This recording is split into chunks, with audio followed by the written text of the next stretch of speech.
Salut à tous, c'est Yanis, qui vous présente le basket européen comme vous l'avez tout simplement jamais vu. Aujourd'hui, je me suis intéressé à nos Français qui se sont expatriés à l'étranger pour jouer l'Euroleague. Ils sont beaucoup et j'ai décidé de sélectionner les 5 meilleurs dans ce début de saison. C'est un classement assez subjectif, donc si vous avez le vôtre, n'hésitez pas à me l'exprimer en commentaire. Il y aura aussi une petite mention par-ci par-là. Je voudrais tout simplement vous dire, avant que la vidéo commence, que le vendredi 29 janvier, je serai tout simplement en live pour démarrer le premier live de la chaîne YouTube pour commenter le match Asvel Étoile Rouge de Belgrade. J'ai décidé qu'en 2021, il y allait avoir des nouvelles résolutions pour cette chaîne, et c'en est une des premières. Donc si tu veux être là, rendez-vous le 29 janvier à 20h15 en live sur YouTube pour suivre le match Asvel Étoile Rouge de Belgrade. Note la date dans ton calendrier.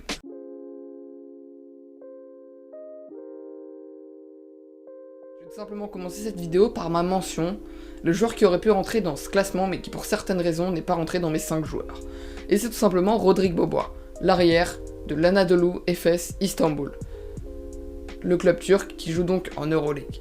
8,6 d'évaluation, c'est plutôt satisfaisant pour un joueur comme Rodrigue Bobois, un shooter pur, comme on le connaît, des gros pourcentages à 3 points, des gros pourcentages à 2 points, qui s'approchent la plupart du temps des 50%, mais Rodrigue Bobois montre quand même une certaine irrégularité.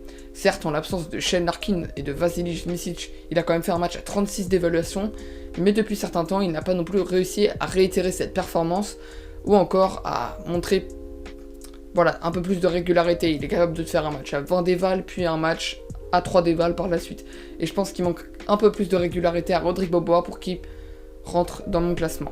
Voilà, c'était ma petite mention spéciale, Rodrigue Bobois. Alors oui, en numéro 5, j'ai appelé un autre joueur de l'Anadolu Efes Istanbul, le club turc, l'autre français qui joue dans cet effectif, Adrien Moerman. Le poste 4, ailier fort, est plutôt une surprise de début de saison. Le club d'Istanbul avait décidé tout simplement de le responsabiliser plus en Ligue turque où il jouait vraiment beaucoup de temps, 30-35 minutes par match, et en Euroleague il jouait plus 15-20 minutes. Mais en vue des blessures de Krunoslav Simon, de Stanley encore quelques fois, et de Dunston, il a eu beaucoup plus de temps de jeu puisque la raquette était beaucoup moins occupée. Ce qui fait qu'il arrive à des statistiques de 7,7 points, 4,8 rebonds, 45% à 3 points, Moerman open shoot ça rentre, c'est plutôt positif, quand on le voit prendre un tir ouvert à 3 points, ça rentre, pour 9,3 d'évaluation en Euroleague. 9,3 d'évaluation en Euroleague, je le précise, c'est une très très bonne évaluation. Dans un club de l'Anadolu Efes Istanbul qui est assez mitigé, c'est pour ça qu'il occupe aussi la 5ème position, c'est que l'Anadolu Efes Istanbul c'est fin de top 8 quoi, c'est pas encore qualifié pour les playoffs. Je veux aussi souligner que Adrien Moerman il manque encore un petit peu d'adresse au lancer franc avec seulement 66,7% au lancer franc, ce qui est pas assez pour un joueur qui est clairement réputé pour pouvoir shooter de loin et aussi près du cercle. Mais voilà, je vais quand même noter la belle performance et le beau passage en ce début de saison de Adrien Moerman du côté de l'Anadolu Efes Istanbul. En numéro 4, ce n'est autre que Mister Youssouf Afal, 2m21 et 4ème de mon classement. Dans une récente story Instagram, je vous ai d'ailleurs demandé quel était le joueur surprise français de ce début de saison en Euroleague et vous avez tous voté à 78% pour Youssouf Afal. Je dirais pas quel joueur était opposé à lui puisque il apparaîtra un peu plus tard dans mon classement. Youssouf Afal, très grande surprise cette saison puisque on avait vu qu'à Baskonia, le club espagnol dans lequel il joue, il y a énormément de pivots. T'as Tony Djekeri qui est une des premières recrues de cet été, t'as aussi Iliam Diop qui est depuis longtemps au club et on voyait un petit peu un Youssouf Afal se faire enterrer en 3ème rotation de pivot avec très peu de temps de jeu. Et finalement, il a réussi à doubler Iliam Diop complètement sur le rôle de pivot remplaçant, puis même à virer limite Tony Djekeri au niveau du poste de pivot titulaire. Même s'il y a certains matchs où il joue très peu, il y a d'autres matchs où il va beaucoup jouer. Youssouf Afal, il est très efficace au rebond de par sa grande taille. Au contre, c'est un des meilleurs contreurs d'Euroleague, ça reste un excellent contreur. Il est grand, il a des bons segments, il a le timing du contre. Il vaut d'ailleurs 7,2 points, 3,3 rebonds pour 9,4 d'évaluation, avec des pourcentages de 65,4% à 2 points et 78,8% au lancer franc, là où il a énormément évolué. Mais Youssouf Afal, c'est aussi un joueur vraiment de grande envergure, comme comme je le parle. Et c'est vraiment une grande surprise le fait qu'il ait réussi à s'imposer dans cet effectif de Baskonia, qui contre une réelle raquette. Et depuis certains moments, il commence à être un peu plus régulier quand on lui donne du temps de jeu. L'efficacité est présente, l'évaluation est présente.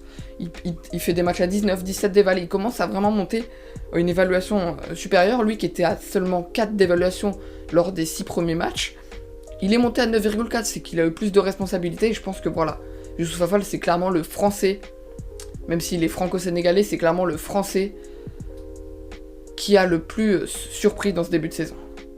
Bon, je vais pas m'attarder, je vais tout de suite vous parler du numéro 3, et lui aussi, il a surpris certaines personnes, c'est Louis Labeyrie.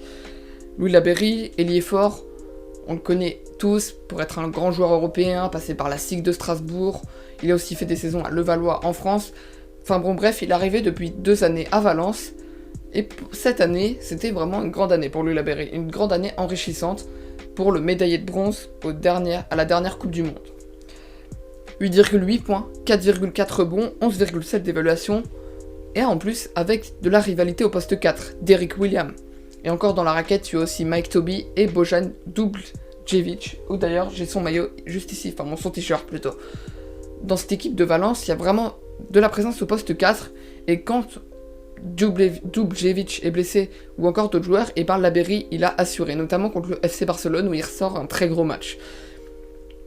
Il s'est imposé dans cet effectif comme Youssouf Afal, il a montré qu'il pouvait avoir du temps de jeu, le coach lui fait confiance, et il est clairement très prolifique, avec notamment un pourcentage de 75% à 2 points, ce qui est énorme, 41,7% à 3 points, et 77,8% au lancer franc.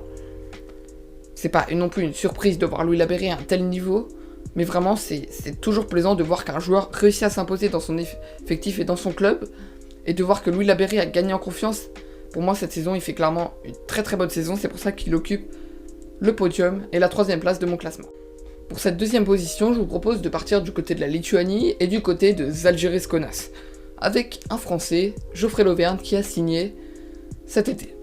Geoffrey Lauvergne, dans ce début de saison, il a fait une première demi-partie de saison assez plutôt moyenne. Moi, je l'attendais pas non plus, je l'ai été un tout petit peu vraiment déçu parce qu'il n'était pas mauvais, mais voilà, je l'attendais encore un tout petit peu plus haut. Mais sa deuxième demi-partie de saison est plutôt satisfaisante et clairement concrète. Quand tu vois afficher 29,9 rebonds pour 38 d'évaluation contre le Khimki Moscou avec un titre de MVP du round d'Euroleague, c'est clairement qu'il est monté en température. Un bon, presque excellent début de saison, une très bonne intégration, très bon sur alley-oop avec Thomas Walkup ou Lucas Lekavicius. Les arrières arrivent très facilement à trouver quand il s'agit de le trouver dans la raquette. Et vraiment, c'est un des joueurs qui est le plus prolifique de l'Euroleague sur alley-oop. Je crois que c'est le plus prolifique d'ailleurs. A noter, il est à 11 points, 5,4 rebonds pour 12,2 d'évaluation, ce qui est plutôt pas mal, ou même voire même très bon. Deuxième meilleure évaluation de Žalgiris Kaunas avec Marius Grigonis, 62,4% près du cercle, ce qui montre aussi qu'il a une réelle efficacité près du cercle. Et chez Geoffrey Lauvergne, il y a de la nouveauté, c'est qu'il shoot à 3 points. On ne l'a jamais vu en NBA ou même avant quand il jouait en France, en équipe de France. S'il a pris quelques shoots à 3 points en équipe de France, mais voilà, il dégainait pas comme avant. Il a pris 3 shoots à 3 points cette saison en Euroleague. Il a dit qu'il essaie de développer de plus en plus cette qualité-là, puisqu'il a dit qu'un pivot moderne devait savoir shooter à 3 points. Il en a tenté 3, il en a marqué 1, donc il tourne à 33,3% à 3 points. Et moi je trouve ça bien que Geoffrey Lauvergne essaie de s'adapter et qu'il essaye de montrer des nouvelles armes pour aider notamment peut-être Žalgiris. Et si Geoffrey Lauvergne d'ailleurs fait son bon début de saison, c'est aussi qu'il a vraiment aidé Žalgiris à occuper une des meilleures places dans le classement et à être finalement dans le top 8. Žalgiris va être playoffable, mais maintenant on attend de voir comment Geoffrey Lauvergne va vraiment aider cet effectif. Et vraiment, je pense que le fait que Žalgiris compense victoire et que Geoffrey Lauvergne compense statistique, c'est pour ça qu'il est 2ème de mon classement. Le premier contre toute attente, et oui, c'est évidemment Nando De Colo. Depuis des années d'ailleurs, qu'il occupe cette première place de meilleur français en Euroleague. J'ai déjà fait une vidéo sur lui, donc n'hésitez pas à aller la voir, c'est pour ça que je vais pas non plus m'attarder sur mon premier joueur. 12,1 points, 3,4 rebonds, 3,5 passes décisives. Et encore, il y a un match qui a compté dans ses statistiques où il a joué 4 minutes et il est sorti sur blessure. Donc voilà, c'est pas vraiment des statistiques qui sont représentatives. Il est aussi à 15 d'évaluation, il a fait un round à 30 d'évaluation, 97,8% au lancer franc. Une des meilleures adresses cette saison au lancer franc. Voilà, Nando De Colo, depuis qu'il y a Marko Guduric qui est arrivé au Fenerbahçe, le Fenerbahçe gagne tout depuis qu'il est revenu et qu'il y a Marko Guduric qui est arrivé, le Fenerbahçe gagne tout. En plus, au moment où je tourne cette vidéo, ce matin même, Kylo Quinn vient de signer au Fenerbahçe, le vétéran NBA, qui va vraiment apporter, et je pense que dans d'autres colos, Kylo Quinn, ça peut très bien coller. Donc voilà, une équipe du Fenerbahçe qui est revenue en force, qui est revenue pour passer de fin de classement à accrocher le top 8, pour clairement jouer le titre, parce que maintenant qu'il y a Kylo Quinn, c'est maintenant que tu as recruté Marko Guduric, voilà, tu vas jouer le titre, et c'est aussi par la forme de nos autres colos. Et voilà, sans vous dire, parce que vous connaissez déjà les qualités de nos autres colos, il occupe bien évidemment la première place. J'ai envie de vous dire malheureusement que toutes les bonnes choses ont une fin, et c'est la fin de cette vidéo. Si t'as bien aimé, n'hésite pas à me mettre un pouce bleu, ça me donne beaucoup de force et envie d'en faire toujours plus pour cette chaîne. Abonne-toi si tu passes par cette vidéo aussi, on essaie de développer le basket européen sur cette chaîne, donc n'hésite pas à rejoindre l'aventure. Et n'oubliez pas de noter dans votre agenda la prochaine date, on sera en live le 29 janvier prochain pour commenter le match Asvel Étoile Rouge de Belgrade. Donc si tu veux venir nous suivre, venir débattre dans le chat ou encore venir suivre tout simplement un match d'Euroleague, tu es invité et bien sûr, rendez-vous le 29 janvier. Sur ce, je vous souhaite bonne journée ou même bon week-end pour tous ceux qui voient cette vidéo le samedi. À la prochaine, c'était French Basket Europe.